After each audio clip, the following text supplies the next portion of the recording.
২৯ বল, তোমরা যদি তোমাদের অন্তরসমূহে যা আছে তা গোপন করো অথবা প্রকাশ করো, আল্লাহ তা জানেন।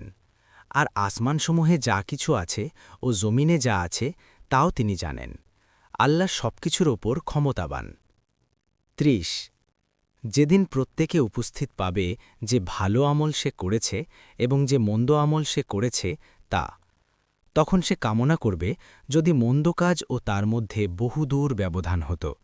আর আল্লাহ তোমাদেরকে তার নিজের ব্যাপারে সাবধান করছেন এবং আল্লাহ বান্দাদের প্রতি অত্যন্ত স্নেহশীল। ৩১ বল, যদি তোমরা আল্লাহকে ভালোবাসো তাহলে আমার অনুসরণ করো।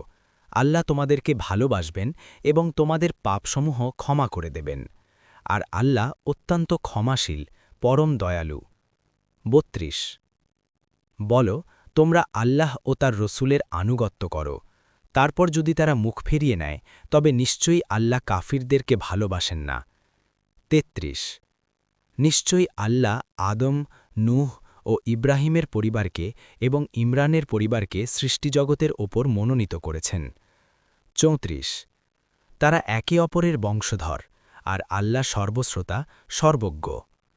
৩৫ যখন ইমরানের স্ত্রী বলেছিল, হে আমার রব, আমার গর্ভে যা আছে নিশ্চয়ই আমি তা খালেসভাবে আপনার জন্যে মানত করলাম, অতএব আপনি আমার পক্ষ থেকে তা কবুল করুন, নিশ্চয়ই আপনি শ্রবণকারী, সর্বজ্ঞ।